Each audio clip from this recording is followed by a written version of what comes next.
किसी लड़की के निजी अंग को पकड़ लेना, उसके पैजामे का नारा तोड़ देना और जबरन उसे पुलिया के नीचे खींचने की कोशिश करना रेप या अटेम्प्ट टू रेप का मामला नहीं बनता। किसी लड़की के निजी अंग को पकड़ लेना, उसके पैजामे का नारा तोड़ देना और जबरन उसे पुलिया के नीचे खींचने की कोशिश करना रेप या अटेम्प्ट टू रेप का मामला नहीं बनता। ये बात मैं नहीं, सोमवार को इलाहाबाद हाई कोर्ट में सुनाए गए फैसले में कही। जी हाँ, नमस्कार, आप देख रहे हैं गुरुग्राम समाचार। मैं हूँ आपके साथ रिया अग्रवाल। हाल ही में आए रेप केस पर कोर्ट के फैसले ने दुनिया भर के महिला समाज को ये सोचने पर मजबूर कर दिया कि भारत में उन्हें न्याय मिलना कितना मुश्किल है। आए दिन रेप केस के मामले सामने आते हैं, कितनों पर कार्यवाही होती है, कितनों को सजा मिलती है, ये तो बात अलग है। पर जिन केसेस में सबूत और स्वीकृति दोनों है, उस पर भी कोर्ट का ये कहना कि किसी लड़की के निजी अंग को पकड़ लेना, उसके पैजामे का नारा तोड़ देना और जबरन उसे पुलिया के नीचे खींचने की कोशिश रेप या अटेम्प्ट टू रेप का मामला है ही नहीं, ये अपने आप में शर्मनाक है। आपको बता दें कि 12 जनवरी 2022 को उत्तर प्रदेश के कासगंज की एक महिला ने पॉस्को एक्ट की विशेष अदालत में एक आवेदन दायर किया। इसमें अपनी बेटी के साथ हुई पूरी घटना बताई। दरअसल 10 नवंबर 2021 को शाम करीब 5 बजे महिला अपनी ननद के घर से वापस आ रही थी। उसकी 11 साल की नाबालिग बेटी भी उसके साथ थी। कीचड़ भरे रास्ते में उसके गांव के ही पवन, आकाश और अशोक मिले। पवन ने बच्ची को बाइक पर लिफ्ट ऑफर की और कहा कि वो उसे सुरक्षित घर पहुंचा देंगे। महिला ने उन पर भरोसा करते हुए बेटी को मोटरसाइकिल पर जाने की इजाजत दे दी। आरोपियों ने बच्ची को बैठा लिया, लेकिन गांव के रास्ते में ही मोटरसाइकिल रोक दी। आरोपी ने बच्ची के निजी अंग पर हाथ लगाया, गलत हरकत की। आकाश ने नाबालिग को घसीटकर पुलिया के नीचे ले जाने की कोशिश की और उसके पैजामे का नारा तोड़ दिया। नाबालिग बच्ची के चिल्लाने की आवाज सुनकर पीछे ट्रैक्टर से आ रहे सतीश और भूरे मौके पर पहुंचे। आरोपियों ने दोनों पर देसी पिस्तौल दिखाकर जान से मारने की धमकी दी और मौके से फरार हो गए। जब पीड़िता बच्चे की मां आरोपी पवन के घर शिकायत करने पहुंची तो पवन के पिता अशोक ने उसके साथ गाली गलौज की और जान से मारने की धमकी भी दी। महिला अगले दिन थाने में एफआईआर दर्ज कराने गई। जब पुलिस ने कोई कार्रवाई नहीं की तो उसने अदालत का दरवाजा खटखटाया। 21 मार्च 2022 को कोर्ट ने आवेदन को शिकायत के रूप में मानकर मामले को आगे बढ़ाया। शिकायतकर्ता और गवाहों के बयान रिकॉर्ड किए गए। आरोपी पवन और आकाश के खिलाफ आईपीसी की धारा 376 यानी बलात्कार, 354 यानी महिलाओं से छेड़छाड़ और यौन उत्पीड़न, 354 बी यानी किसी महिला को बलपूर्वक निर्वस्त्र करना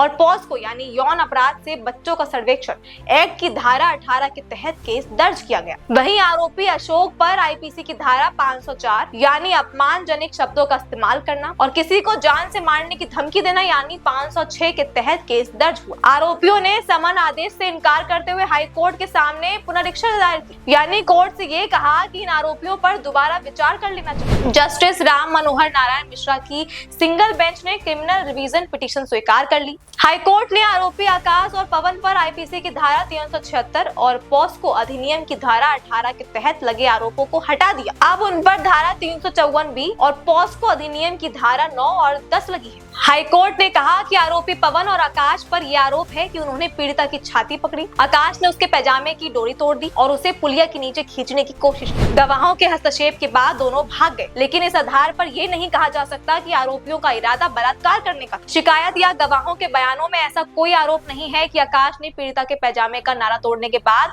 खुद उत्तेजित होकर कोई और अश्लील हरकत की। गवाहों ने यह भी नहीं कहा कि पीड़िता के कपड़े उतर गए या वो नग्न हालत में थी। ये भी आरोप नहीं है कि आरोपी ने पीड़िता के साथ कोई जबरदस्ती या यौन संबंध बनाने की कोशिश की। पवन और आकाश के खिलाफ लगाए गए आरोप और केस की स्थिति में ये नहीं लगता कि ये बलात्कार की कोशिश का मामला। बलात्कार की कोशिश का आरोप लगने के लिए ये साबित करना जरूरी है कि ये केवल तैयारी से आगे बढ़ चुका था। तैयारी और कोशिश में मुख्य अंतर ये होता है कि कोशिश में व्यक्ति का इरादा और कदम ज्यादा स्पष्ट और पक्का होता है। भारतीय कानून में रेप की कोशिश किसे माना जाता है? सुप्रीम कोर्ट के एडवोकेट आशीष पांडे कहते हैं कि अपराध में अगर प्राइवेट पार्ट में पेनिट्रेशन नहीं है तो वे रेप की कैटेगरी में नहीं आता। भले ही आरोपी किसी पीड़िता के कपड़े उतार कर नग्न कर दे, निजी अंग दबाए या सलवार का नारा तोड़ दे। इसीलिए इलाहाबाद हाई कोर्ट ने इस केस में फैसला सुनाते हुए रेप की तैयारी बताया। आपको बता दें, कोर्ट के अनुसार रेप की तैयारी वो होती है जिसमें अपराध की योजना बनाना, साधन जुटाना या इरादा करना शामिल। ये अपराध शुरू होने से पहले का चरण है। कानून इस प्रयास के लिए सजा देता है, भले ही अपराध पूरा हो या नहीं। प्रयास करने वाले व्यक्ति को सजा दी जाती है क्योंकि इसमें भी गलत इरादा शामिल होता है। रेप की कोशिश वो होती है जो तैयारी के बाद अपराध को पूरा करने की ओर सीधा कदम उठाया जाता है। अगर कोशिश नाकाम रहती है तब भी कानून सजा देता है। क्योंकि इरादा और नैतिक गलती मौजूद होती है। उनके मुताबिक ये फैसला भले ही कानून के तहत सुनाया गया है,